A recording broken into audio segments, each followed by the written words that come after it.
Alright guys, it's Alpha Heavy Gamer back with another video. So let's just jump right in here. So this trailer you're watching in the background, when I first saw this very well done cinematic, it made me start thinking seriously about low intensity conflict zones and insurgent and counterinsurgency forces in War Thunder, and the potential it has to add an aspect to the game that is largely unexplored.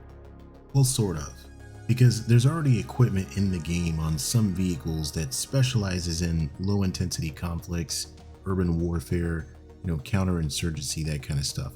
So we have the passive and active protection systems, but mostly I'm talking about the add-on armor. And so far, the add-on armor, there really hasn't been a compelling reason to use these armor packages that exist in the game now. So what do I mean? MBTs like the M1A2 SEP with its Tusk kit, the Tank Urban Survival Kit. There's the Challenger 2 with its Theater Entry Standard Armor Package, and there's the Ariete with the Peace Support Operations add-on armor packages. And there are lots of other light vehicles and tanks with add-on armor, but I'm just using these for the example. But the point is that they add very little value right now to the game. They're not being used to their full potential. For example, tanks like the M1A2 SEP, a lot of players just unequip that Tusk kit because it adds weight and it really has little benefit right now. Those packages are intended to mitigate threats posed by improvised explosive devices and shape charged warheads like those in RPGs, in close quarters, and often in urban environments. The Tusk kit, it's literally in the name, Tank Urban Survival Kit. So these type of armor packages, they're almost always found in low intensity conflict situations, also known as counterinsurgency. Alright, so these add-on armor packages, they're cool and everything, but they're a little bit out of place in the high intensity conflict situations observed in the current format that ground realistic battles is. So we've established that you get almost no value, like I've been saying, from these add-on armor packages, the way ground armory is right now, because frankly, APFSDS doesn't care about that. It just goes right through it. So gaijins, already paid to model this stuff, so why don't we just use it right? There's been a lot of players complaining about the boredom of the current game modes. It's just very same old thing time after time, and a lot of people are looking for something new. So how about a new mode? We'll call it Coin RB, or Counterinsurgency Realistic Battles. I think this mode would rejuvenate interest in the game and, even bring new players. I think a proper sandbox to build out counterinsurgency forces in urban and low intensity conflict zones would allow players to use specific capabilities designed for that type of warfare. Gaijin, I think, would have a new growth area where they could leverage many of the pre-existing assets already in the game and a lot of the mechanics that they've already brought to the game. And players, of course, would get a new mode. But that's just the beginning. Low intensity conflict formats are highly scalable. We could get multiple variations of a basic counterinsurgency mode. So there you go, Gaijin, a free one for you.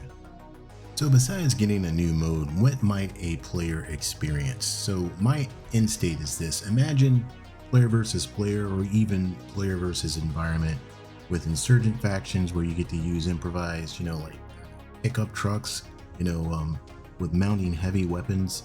You could use captured vehicles, a ragtag assortment of vehicles for sure, but I think it would be unique to this game and I think very compelling. And conversely, if you're using one of the nations already in the game in coin mode, you'd have access to, all kinds of vehicles that we don't have now, like, fast attack vehicles, advanced drones, attack drones, mine resistant armored personnel vehicles, specialized helicopters, and of course, tanks and other light vehicles specifically fitted, for counterinsurgency warfare with those, increased survivability armor kits. And a re-attack on drones. I know a lot of people hate them. I thought drones were going to be a good addition when they first came, but, I just think they were implemented wrong. And because of that, players have kind of grown to hate them. But I think the more appropriate mode for drones would be counterinsurgency realistic battles. Drones thrive in low intensity conflict zones, and I think they would be way more useful there than they are in the current, ground realistic battle format. and gaijin would, I think, have another growth area that players would actually like. And like I kind of alluded to a little bit earlier, with this new mode, gaijin would be free to introduce other vehicles, aircraft, and even ammunition types that it can't necessarily put into the regular ground realistic battle mode right now, just due to them being ineffective or just plain inappropriate for that mode.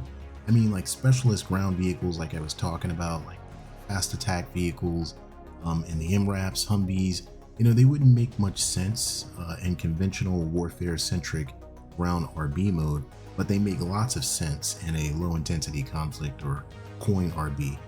For example, aircraft like the AC-130 gunship would likely never appear in Air RB. We'll probably never get our hands on a plane like that, just because it just wouldn't survive in Air RB, where you would have to grind it out.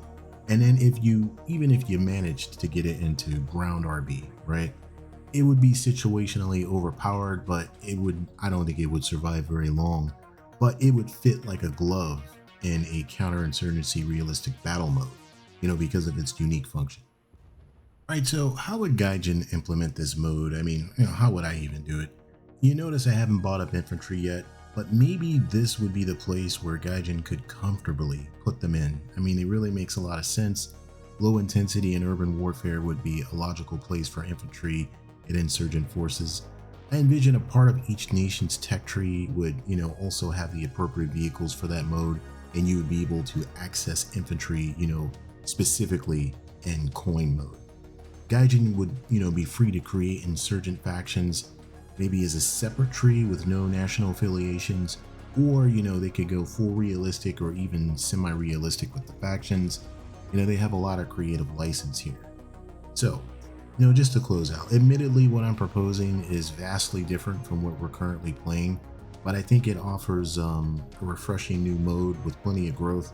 A lot of people, like I said, they've grown tired of the stale ground realistic battles, and I know I don't mention arcade because I don't play it much, but for the people who do play that, they're probably getting a little tired of that as well. So, like I've been saying, this gives gaijin another sandbox to add weapons and vehicles into the game that we would never see otherwise. It would also give you a new flavor of combat. Many nations in the game, have their own group of specialized personnel and vehicles to support low intensity conflicts and counterinsurgency warfare. And like I said, this new mode would be very scalable. Several iterations of this format could be put into the circuit for players to try out. Some might say this could just be a spin-off or an entirely new game, or it just sounds like another game that's already out there.